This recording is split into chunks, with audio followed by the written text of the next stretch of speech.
And we are now live. So yeah, hang on.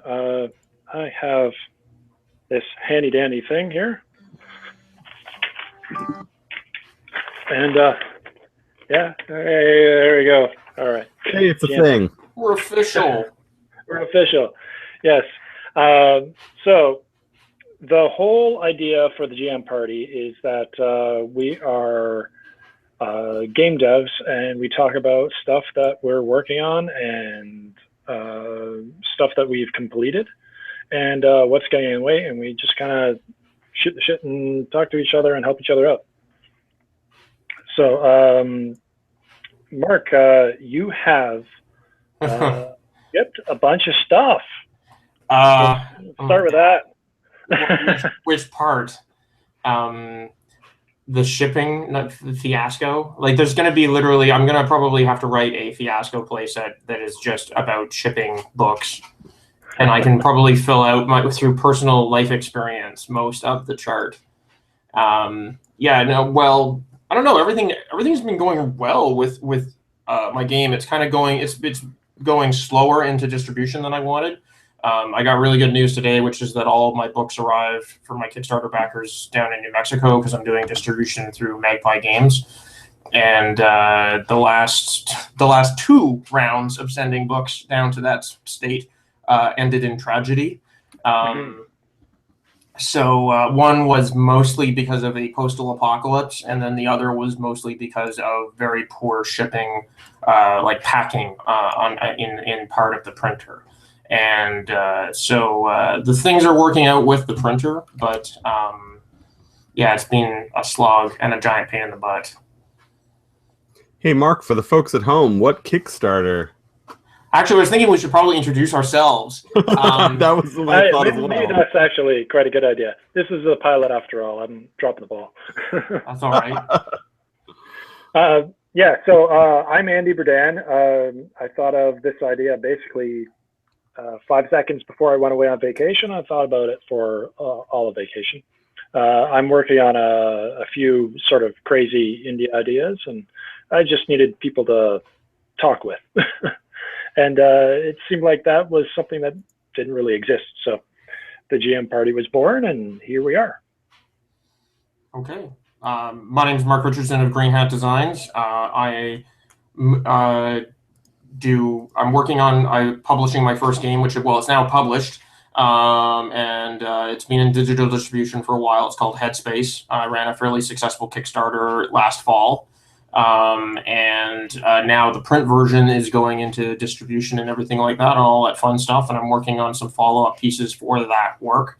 And I also got a couple new games in the pipe, one which is coming together quite well, which probably helps because I'm co-designing it with another designer in the city, so that helps, just constant two-person sounding boards kind of thing. Yeah. And then the other big sort of solo design is stalled, I think would be the correct word.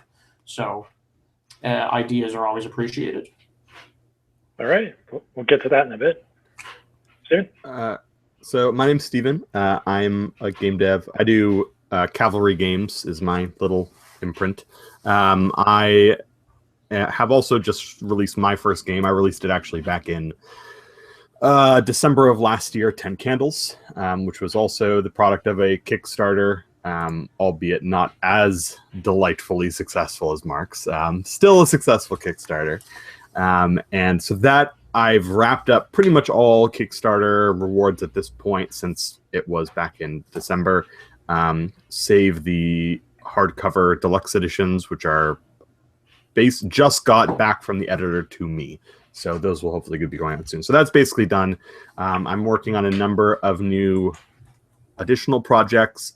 I have a game that will be part of Marshall Miller and John Walton's upcoming anthology of wintertime games that I am in the process of playtesting. I'm playtesting a game I wrote for Game Chef this year's Game Chef that was a finalist, so I can actually make that a published thing. I'm working on a few other small things through my Patreon, and I'm currently trying to finish a game for the Golden Cobra Challenge. So that's sort of where I'm at right now. Oh, very cool. Yeah, I thought about the Golden Cobras, but I've yet to do LARP design, and it's quite intimidating because it's quite a new space. So Yeah, I it's feel the same way. there's ideas where I've thought of them and I've gone, this would be an okay tabletop game and a totally bitching LARP design. Can we swear on this? Is that decided on GM Party? I haven't quite decided on it. I already did in like the first sentence. So No, it's fair. I'm just checking. This is the trial episode, so yeah.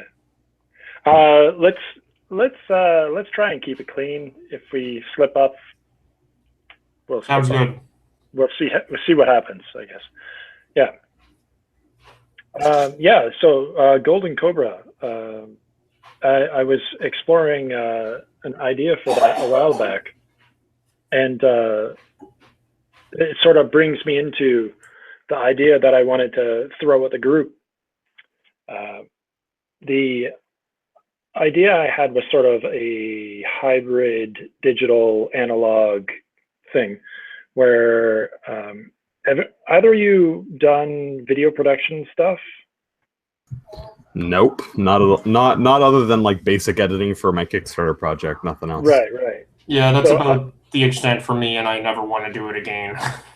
That's fair. I've done a couple of short films, and one of the weird things, especially when you have a sound engineer on the crew, is that you end up running around the house turning off everything that makes noise. Like you unplug the fridge, you turn off the furnace, you absolutely shut down everything. Ice makers, like it's nuts. And the silence you get out of just your own house after turning off all that audio is tense. It's because it's so unfamiliar. You hear every little tiny thing from outside the house. So I wanted to sort of recreate that experience in a game. And the concept I came up with is that you're trapped in a cabin, and outside the cabin, there's monsters or creatures of some kind trying to get into the cabin. But here comes the hybrid part where you have an iPad or tablet or whatever in the center of the table, everybody's seated around the table.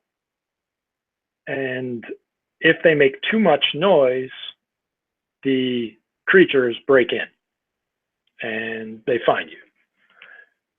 The challenge I have is that I want to be able to induce the players to having heated arguments to challenge them to be quiet, but still resolve their issues with each other. That's where I'm stuck.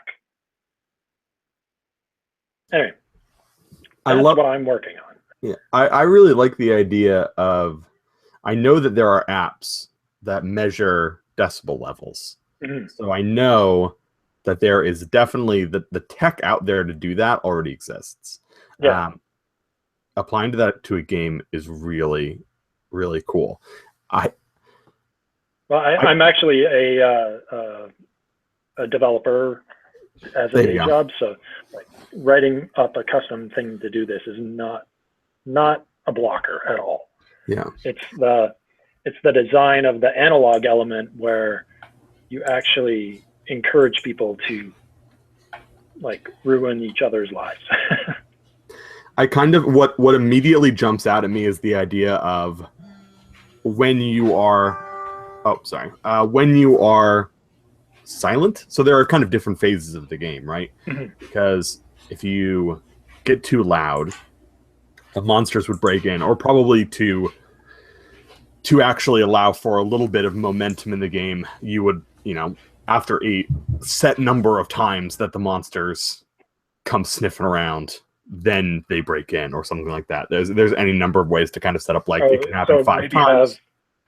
Maybe to have some sort of not episodic, but event-based.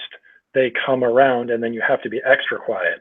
Yeah. Well, I mean, like you can have like anytime it goes above a certain decibel level, you pick a card off the top of the deck, and that like the top 5 cards are always the same 5 cards or whatever, but the bottom 5 cards, one of those randomly will be they break in, right? So you can crack too loud a few times, and you sort of put the card down, and everyone gets quiet and reads it. But then eventually you start playing with fire. It's like whether you can accomplish what you're trying to do before. And then the second thing about that potentially is cool is that when if you want it to be around a table, there's definitely this is a little bit of a freeform, game because people might be getting up, and there's not really dice rolling necessarily, but the idea that like when it's quiet, there's a very like when it's quiet, I would love something like, I don't know, the idea that I just had was when it's quiet, you basically have less freedom, you have less choice in how the game plays out. So when it's silent, you can't really speak up for yourself, literally. So when it's quiet, you kind of, decisions are made maybe one at a time around the circle, and you can't really argue with anyone's decision, and everyone just sort of has to do what they do. But by speaking up, you can gain more freedom and control over what other people are doing in such a way that, you have to speak to have control to stop people from doing something you don't want them to do, maybe. And then in order for someone to stop you from taking control, they have to speak a little louder. And you kind of have that slow rise until someone tops that, that decibel. So there's a few cool things you could do with that. Different people, different characters, they have different things they want to accomplish. But until you actually speak up, what you're allowed to do is actually very small. That's just one potential idea of something you could do to play with that. But. Yeah, one thing I was just looking around and I can't find the link to save my life. There was a game that, that's why I can't find it. I was looking in the wrong feed. Jim McClure played a game at Gen Con that was run by Jason Morningstar, and it was a live action game about people who are astronauts, and there's like a tragic explosion. And basically, after the explosion, the lights were turned off in the room, and the players are all basically pinned in their locations from debris, and they can only speak to each other on radio. And so they basically, check in on radio, and all the dialogue is done, and only one person can speak at a time. The interesting thing, one of the interesting play mechanics in terms of silence is that the GM will slowly sort of descend on the party and decide who is dead. But they'll just get cut off and disappear. And so because the lights are off, you don't actually know which players are still alive or not. And so you may be talking to someone who's been dead for 10 minutes, kind of thing. So that's kind of an interesting idea. Like there's definitely, certainly sound is a pretty, like that would be a pretty cool tension driving mechanic in the game. I think, I don't necessarily know if it would be in like an absolute, like, if you exceed this level of decibels, the monsters bash in and the game is over. But it might be more like creating like a way of maybe ratcheting up tension or something like that. Certainly, like, do you picture this game being GM-less or GM'd? I was thinking GM-less, but I'm open to somebody controlling the app too. Yeah. But I definitely want to avoid dice, and I want everything to be self-contained within the app itself. Well, and you definitely want to avoid anything that causes noise unless it's specifically. Yeah. It would have to, I think, be large portions of the mechanics of how you accomplish things would probably need to be. If you're sitting around a table, they would need to be either through somatic components of some kind, or if you were doing it as a full-blown chamber LARP, actually getting up and doing things. And I think like that, this is one of those games that you could do it around a table, and it would be perfect. And you could also probably do it as a chamber LARP, like you could do this with people in a room moving around, and there is a list of things that they need to accomplish. Mm-hmm. Whether it's puzzles, whether it's decisions that need to be made. whatever it might be, and everyone has, with Chamber. I actually have a background with a lot of live action role playing game stuff, so I always look at things. I'm like, oh, could I LARP that? And that hits me as something, because everyone could come in with characters that are built specifically for the game, and they already have some drama, and you give them a list of stuff they need to accomplish and a decibel counter. So like, there's so many different ways you could go with that, but I love the concept. So I would love to see that in some form. Yeah, and I mean, you can totally go like I'm thinking like a Night of the Living, not Night of the Living Dead, but like Evil Dead. Like they're all in the cabin in the woods, but like they have to do things to stay alive. Like they have to listen to crazy audio recordings of the researcher who died at this cabin or something like this, which of course is loud by itself. Or maybe you could also bring in, you could have secondary elements of like, I don't know, maybe the lights go out, and you could even make that worse by like having players put blindfolds on, and so they can't communicate visually, so they have to talk, and they might not necessarily understand each other, right? Like you could, I mean, especially with a live action thing, there's more prop elements you can bring into it. Certainly in terms of if there was space between where the players are, and you could probably try to do that to sort of replicate people being in different rooms, or like I think if the opposition in this is maybe more haunting than say Werewolf Bash Down Door murders everybody, you get more elements of like people being, like if it was a supernatural threat where like maybe people could get like locked in a room, and so people are trying to figure out how to get them out of the room or something. Or I mean, as Steven said, like if the players come in with a lot of sort of preordained baggage, you can totally set up some players to be, frankly, against them getting out alive, fundamentally, maybe even. Not necessarily going, because they still want to survive themselves, but obviously if there's some established, inter-party... Yeah, like sacrifice the other party members to get out. That kind of thing, right? Like the person who's actually being like, maybe the person who ritually sacrificed the kid to summon this thing, and then these other people showed up, and so he's like trying to get out, but he also doesn't want to get killed by his own creation, or who knows what, right? There's all sorts of ideas. I'm not quite... I think you could probably keep the game relatively free of a lot of rules other than sound. Like, I think that would be a pretty cool mechanic. And that if they hit certain thresholds, it triggered probably environmental changes, would be certainly probably the best way. I like the idea of having it sort of haunting in spirit, like as like the fear of the unknown is always significant. Well, your imagination is always way creepier than anything that's described to you.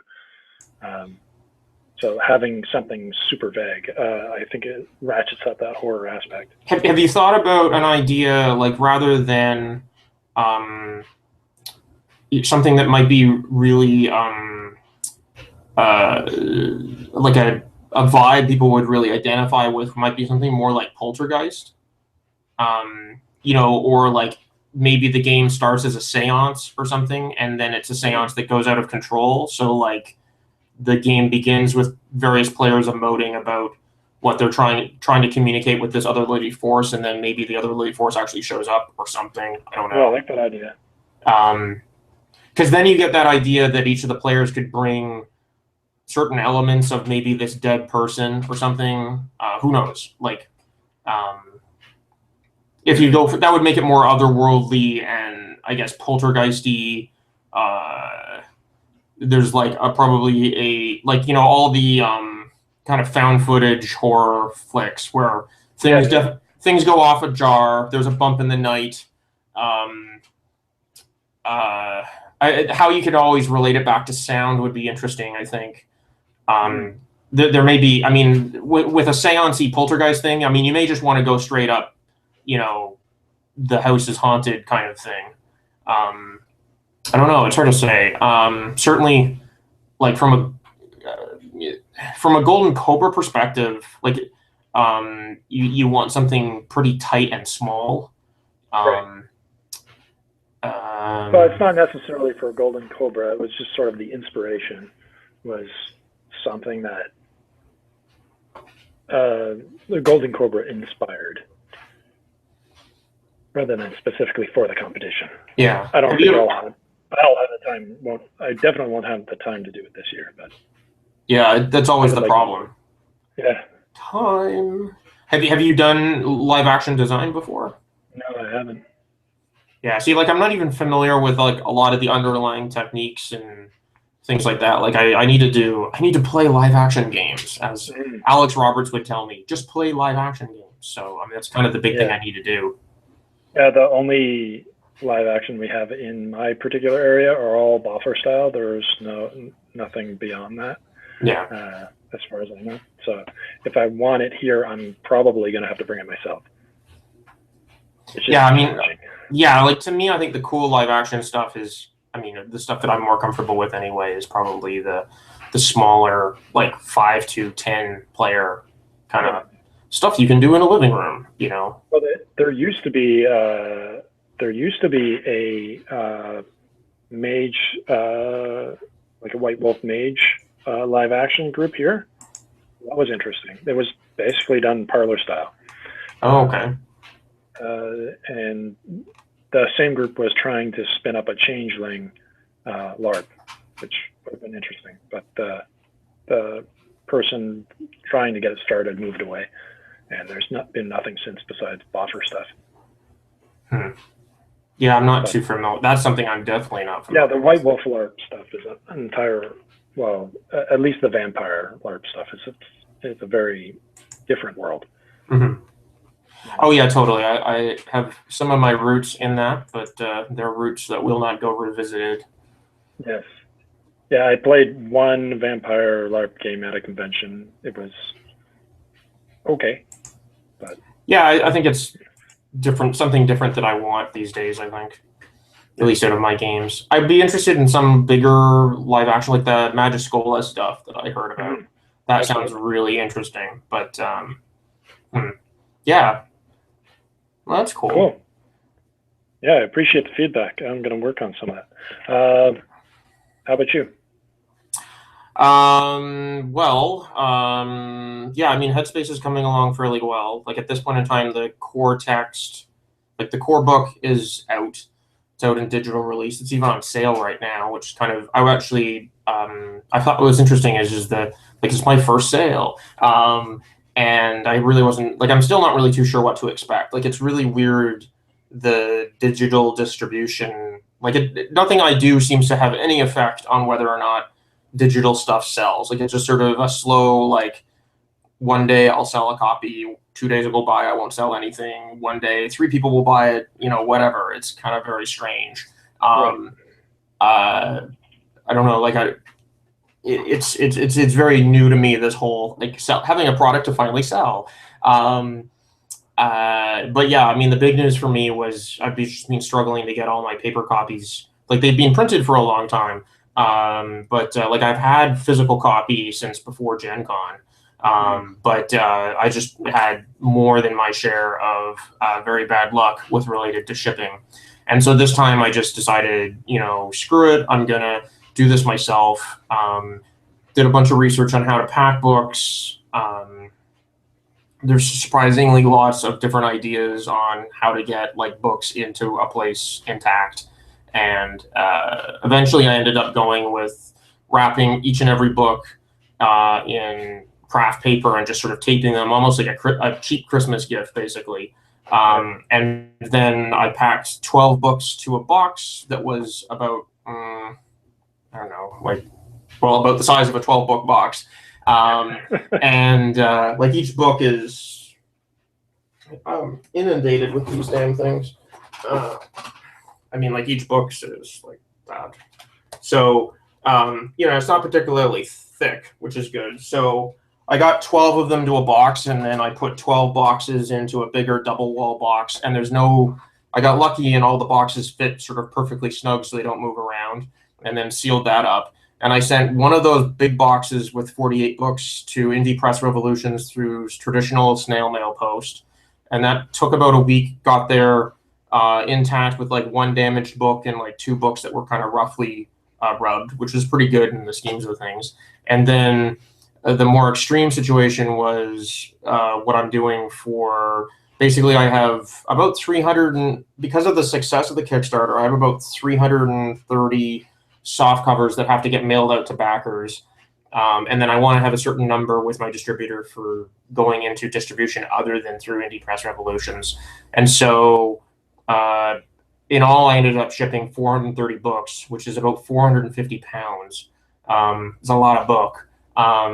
So it ended up being 9 of those boxes. And I just decided that while I could probably put them individually through Canada Post and then whatever down into the US, I was better off moving them as like on a pallet. So after doing a lot of research and a lot of weird things that happen when I don't know if you've ever tried freighting anything before. No. It's so you get all sorts of weird things. Like if you work through FedEx, like FedEx will, because my problem was I had boxes, but not a pallet. So I needed a company to take the boxes, put them on a pallet, wrap them in cellophane or whatever, and then ship. And like FedEx will, if you have a thing of books on a pallet, FedEx will mail it for you. They don't have a problem with that, but they won't actually pallet it for you. So, because they're just in a pure shipping business, is the way they told me. So eventually I found Perlator, and Perlator would pallet the books for a fee, and then they would mail them. And so the advantage with the palleting is all of the books are basically on one skid, and they move as a unit. They don't shake very much. You're never going to get bashed corners unless basically somebody drops something on them, like basically another skid. So yeah, that took about 4 days to get down from here to New Mexico, and they look fantastic. I just got a bunch of photos from my distributor, which are gorgeously clean of damage, which I have never seen. Every time these guys send me photos, it looks like trucks hit my thing. So New Mexico is a distribution center, and it goes up from there. Yeah, so I'm using. I've set up so that Magpie Games is doing. They have a warehouse and they provide distribution services, and so they have like a better FedEx rates because they ship out so much stuff and things like that. So, and they've gotten quite good at shipping people's games. Like they're doing the distribution for 7th Sea and a couple other big games. So, for me, I'm a small project for them, but my problem has been getting things to them intact. But yeah, no, so it's great because I basically give them my backer kit information. They just pull the information right off. I don't have to make a label, and the books get out there. The hardcovers have already gone out, which is really nice. People started getting them last week, which is pretty exciting. Yeah, and then I have so like things that I'm now working on, less designy. I have a settings book for Headspace where basically I had 7 stretch goals in the Kickstarter itself, and each stretch goal was like a well-known indie author writing a 4,000-word setting of cyberpunk dystopia. And so all of those have been written, and the text has come together, and I need to do art assets and map assets and then layout. But that will be kind of a 30,000-ish word book. There's no real mechanics in it, or very little. So the nice thing with that is, I'm hoping anyway, my hope with this book is it will be kind of like not just a supplement for my game, but potentially a supplement for other cyberpunky indie RPGs like Sprawl, which is quite popular, like really popular. So I'm thinking something that kind of packages up some corporate dystopias that are easy and ready to use will be pretty cool. So I'm hoping that will be pretty good. But that's more like publishing process right now, and me finding enough time to do the map work. And then is that going to be another physical release or just digital for that one too? That'll be digital and print. I'm probably going to do like a small print run, like a print on like digital print kind of thing, like maybe 200 books or something. I haven't quite figured out the numbers. I'm going to go with a different printer than I went with. Mostly I probably in the end I'm going to go with a U.S. printer because ultimately I am finding that as decisions for distribution go, I'd rather keep, since most of the books are ultimately going to people in the U.S. It would be a lot easier if it was created and just stayed there. With the exception that it's a little way shaky with how the dollar swings. So Right. I mean, the advantage of printing up here in Canada was that I didn't lose 25 cents on a dollar. So. Right. And then more from a design perspective, the big game that I'm working on, I'm working on 2 games, which I'm, is like everybody, you always have like multiple things on the go. The big idea that I'm working on right now is a game called Treads, which is a World War II Sherman tank game. I guess playing on some ideas that I started in Headspace of tight-knit crews. In this case, more of a gritty, tight-knit crew in a enclosed, cramped, deadly space. And I don't know, like I started the idea last Metatopia. I did like focus groups, and I've been trying to chink away at it over the last year. But so like every time I try to get to it, something goes, up it with Headspace in terms of shipping, and so it's been hard to find the time to dedicate to the idea. The current idea is that the game will use a deck of poker cards, and that essentially the tank will represent the river of a poker hand, of poker. So there'll be 3 cards that are in the tank that represent the tank, that the crew uses in their actions. So the crew members will have a hand, and they will combine that with what the tank has to get their actions done. If they're outside of the tank, they don't have the tank's river, so the best they can do is only so much, like high card pair, that kind of thing. Interesting. The big cool idea I have for the game is the idea that basically each of the players have they're planning on keeping the damage system not super crunchy, like more not esoteric. Like definitely there'll be kind of you'll know when somebody's taken 2 points of damage, but more like basically each crew member has like a physical, mental, social stress track, and the tank has 3. The tank can basically take it'll either be 3 hits or like double that or something, like some variable number of the number of cards you have. So the idea being that the tank has 3 cards and could take like 3 hits or 6 hits or 9 hits or something like that. And when all of those hits are taken, the tank explodes and everyone in the party is killed instantly. Will you lose cards with partial damage? Well, sort of, yeah. That's the idea. Like the idea is partial damage. The general idea was that like 1 hit would cause the card to freeze in place, so you couldn't change it or move it around, and then another hit would remove the card from play, so your river decreases in size. The big idea was that the players can interact when the tank gets hit and basically move damage that would otherwise hit. So basically, the tank takes 3 points of damage, and instead of the tank taking 3 hits, you divvy that damage up amongst the party members, and the party members take the damage instead. And so the idea being that the conceit or idea that I was working on was as long as you're inside the tank, no crew member can die until everyone dies together. Outside of the tank, you are relatively speaking expendable. Like the tank doesn't protect you anymore. Sort of giving people an extra reason to stay together, and mechanically creating some tension in the game where you'll end up with party members that are more beat up than the tank, but with sort of physical and social emotional traumas that would come into play, and then obviously make the experience in the tank that much more nightmarish, until eventually things went awry.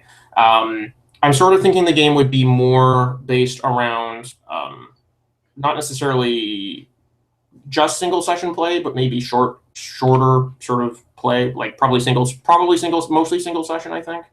But not necessarily. Like I don't think the game is like everyone's doomed to die, but I mean it's World War II in a Sherman, which is pretty well an incredibly dangerous place to be. But I want it to be narratively interesting, which obviously I'm struggling with that, and struggling with the idea of how some of the mechanics might, how even the mechanics would work. Does like, because in normal poker, there's betting. I'm thinking the other thing is in normal poker, like you play a hand and then the river goes and your hand goes and then you draw a new river and that's kind of how it goes. One idea I was thinking was, well, what if the river kind of sits around? And what if basically you could have player powers, so like the mechanic could like move cards from his hand and replace a card that's on the river to try to make it better over time, kind of thing. The idea that rival tanks would have a river much like the parties, and that's what they would use. Things like that. I'm not quite sure if the poker card idea and the idea of making it actually like poker, like in terms of because poker math is very designed around how poker plays, and poker math gets really weird when you start screwing with it. Right. You know, like in the sense that so that's kind of the idea there. It's pretty raw. I definitely, sorry. I could see it being interesting to explore if you say tie the presence of the river to reloading the main gun. So the if you fire the main gun, the river goes away. But reloading it. Yeah. Because it is a central tank feature, both the river and the main gun. And then it's a little closer to poker math in that way. You still have the replenishment of all the cards. Yeah. Well, and then it could be like whenever the gun fires, that functionally ends the round, kind of thing. Yeah. But you could do action up until that, right? Like that would be the last thing you do. Right. It does change combat sort of to focus heavily on that main gun, which I'm not sure if you want or not. There's a lot of other things you could do around it, but to some degree in a Sherman, that's kind of what it's all about. You got a really big honking gun and a whole lot of armor. No, that'd be kind of interesting. Yeah, like to represent the idea that it's refreshing a resource or something like that. Yeah, like I was sort of thinking like there would be essentially one thing that's really interesting about the idea is that like a Sherman tank has between 3 and 5 positions in the tank. It's like the perfect party size. You can totally use a Sherman tank with 3 people. It's not very good and not very wise because you basically end up with a driver, a gunner, and usually a loader at that point. And then you can broaden that by having a co-gunner, like a co-driver, and you can add a command, like a tank captain who would have like a coordination role. And so the party kind of can neatly scale. I'm thinking that there would definitely be like, essentially there would be individual crew positions that would be kind of your character classes in the game that would have different, I guess, abilities that they can either do with the cards. Like the coordination character could possibly move cards between hands. The gunner is obviously going to be using their hand to determine whether the tank hits something. The pilot is going to be using their hand to move out of the way of things or drive over obstacles or who knows what. Like the idea I'm thinking is that if the river, essentially the river becomes kind of like the base stats of the party that they will use in a round to get things done. And then that's part of the thing I'm tricky on is like how often should the cards be shifting? Like should one idea I had was that each crew member would have like essentially 3 cards. You would have you would have one card that represents your body. You would have one card that represents your social well-being, and you would have one head card that represents your mental stability. And then one idea, like basically the idea is you can't lose the body card until like you're dead, basically. So you can take like a hit to the body where you're wounded and difficult to move around and that kind of thing. And then if you take the last one, you're dead. But if you're in the tank, you can't take that last hit to body until the damage is sort of splashed around everybody. And now, of course, there's some, like, the math gets a little weird if you end up with only, like, do you end up with only 3 cards in your hand with 3 cards that are river, and then you have, I mean, you can make the best 5 cards you can get. And then obviously, like, the opposition forces are probably not going to use the same, like, opposition forces would not use, at least logically most of the time, like, if the players are spending resources to make their river better, it doesn't make much sense that the opposition forces would use that river against them. So I'm thinking that the opposition would have, functionally the GM would either randomly draw 3 cards forming the river of the opposition, or, you know, like, if there was an enemy panzer tank, or maybe different kinds of tanks would have different size rivers. So like a light tank would have like 1 card, and like a heavy tank would have maybe 4 or something. So creating more options in terms of potentially how good their hands are, that kind of thing. Right. It's like, I've never done full system design. So like Headspace was a hack of Apocalypse World. It was a very substantial hack, probably because I spent too much time on it. But it's still like there was an underlying engine that was already there. And so this is the first time where I'm kind of like, I think part of my problem is just a failure to commit, you know, of like, okay, this is what it's going to be, and then try to see if it works, right? I don't know. Yeah. Yeah, well, I think that's what it boils down to, is that just, it doesn't really matter if your first attempt is the right attempt. Yeah. It will give you information about what worked, what didn't work, if you're going the right direction, wrong direction. Mm-hmm. So like the term is like perfection paralysis, right? Mm-hmm. Yeah. So yeah, you try and be perfect, and then you never get anywhere. So, but that being said, you know, the playtesting thing is super important. You know, make sure that you do get there eventually. Yeah.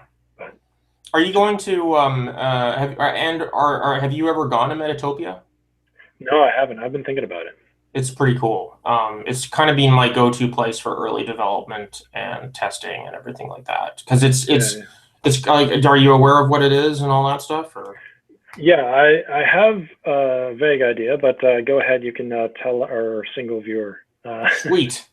So Metatopia is basically, it's a convention held annually in Morristown, New Jersey. It's run by Double Exposure. They do a couple of different events during the year. They run another convention called Dreamation in February, and DexCon sort of in the summer kind of thing. Dreamation's more of a, I guess maybe a smaller indie focused RPG and gaming convention, and then DexCon is, I guess, more like for everybody kind of thing. The big thing with Metatopia is it's really all about game designers learning how to design games, everything. So there's 2 parts as a designer anyway. So there's 2 parts to it. There's a massive panel stream. So like, whereas if you go to Gen Con, there's a lot of panels at Gen Con and other conventions, but the content is all over the place, from like how to make costumes to you know, how to do audio editing, right? Whereas the theme and the goal of Metatopia is all the panels are about game design. Now they could be about card games and every facet of it. So there's multiple streams of panels that run the whole time through the convention. And it's all in one hotel, so it's like localized. You're not, you know, there's, I think last year was maybe about 600 people. I could be wrong on that number. But so there's a lot of panels, and like, it's the minutia on the panels. There'll be like panels on graphic design, panels on different kinds of editing, panels on early playtesting, late playtesting, panels on using RPG mechanics, about mental illness, you know, panel, like there's all sorts of stuff. So there's a really rich panel environment. So like, you can just go and go to panels and play games that are in early playtesting. There's as a designer, it's a $90 registration fee, and as a playtester, it's like $20. So it's relatively cheap for people to attend. If you just want to show up, go to panels and try new games. So that sort of gives the player base. And then when you sign up to play games, you basically say like what kind of games you want to play, what your interests are, what kind of your backgrounds are, like what do you prefer to do. And then the team there's like it's the first time, like usually when you do conventions, it's like what games do you want to play and that's it. In this, if you sign up as a designer, the team at Metatopia will call you in advance of the convention and say, okay, what games are you coming to playtest? And what state are they in development? And so basically you get to categorize whether your game is at a focus group stage, if it's at like an alpha test stage, or if it's like a beta test stage. And that's fundamentally where you fall in the grand scheme of things. And then underneath that, there's also what's called like a high or a low test. The high test basically means that they will attempt to find designers who are experienced in the particular problem you're trying to solve, or like, so if you're designing an Apocalypse World game, they'll go through all the designers that are attending and go, oh, well, Mark Diaz-Truman, he has a lot of experience with Apocalypse World games, and they'll put him in your high test. So you'll have the who's who of people. So all the designers that go are doing, if you're a designer, you go to playtest your stuff, but also to provide your abilities and skills to other people who are playtesting them and provide feedback. The focus group is really useful for like, I have this really rough idea. Like Treads was a focus group last time, and like I had really rough. Basically it was I saw a movie and thought a game would be cool about this. Let's talk about it. And, I got, I don't know, Will Heinmarch and Ken Haidt and Hal Mangold and Rob Donahue. I got a whole bunch of people who are in my focus group. And basically you hit record on your audio thing, you tell them what you're doing and let them talk, because their wisdom is going to be infinite versus whatever you have. Right. And then the alpha test is really, that's where you end up with more like, let's try to beat the crap out of this idea. The games are, panels are 1 hour and the games are all hard coded to 2 hours. So it's really like hit the ground running, get to the point, do your thing, get on to the next thing. It's pretty intense. Like it's like 3 days, but it's really good. Like if anything, also because you're only in one hotel, so between games and in the evening and at meal times, it's a who's who in the gaming world and the indie RPG sphere, basically hanging out in a hotel. So, Right. If you ever wanted to pick somebody's brain, that's the place. So yeah, no, it's been pretty good. And I have a couple friends who live in the city, so it's usually a lot of fun. And I've gone for the last, I think, 3 years now. It's been really good. It's only gotten bigger. Certainly worth giving a listen. Very cool. Yeah, I thought I knew what Metatopia was, but that definitely highlighted a few new things. Yeah, it's really focused in on like providing extra services if you're a designer. Like I was really surprised when they called me the first time and they're like, okay, well, what do you want to do, and what kind of needs do you have? Do you want like a private room for audio recording? Do you want? They have a fairly large number of private rooms in the hotel, which is quite nice. I mean, sometimes you end up playtesting it with like a whole ton of people in the room. There's a couple big rooms like that. And it's not just role-playing games, like they'll do live action games, they'll do card games and board games. I'm not honestly sure if they do war games. I wouldn't be surprised. It's not something I'm super familiar with though. Right. But yeah, there's definitely some LARP component, and like the Golden Cobra, for example, runs the winner of their game there at that event. So very cool. That's awesome. Yeah. Yeah, it sort of sounds like a bit more playtest heavy version of what I wanted to sort of accomplish with GMParty. Yeah, it's definitely very focused on the playtest. The like one thing that I find is really good too is they usually for any given game you can fairly easily get like 2 slots for playtesting, so you can kind of like try out an idea. You can either like one of the things I did is like I tried like one thing on like the Thursday, and then I was like, okay, I'm going to do a different kind of playtest, same game, with like either based on the feedback of the last thing, change it or do something different with it. And so that's pretty cool in terms of having the flexibility to do that. And I know that they have, there is like some, kind of quasi analog game development in terms of like people are bringing electronic devices into games. And that's certainly, a thing that happens more these days. But yeah, it's a pretty good environment.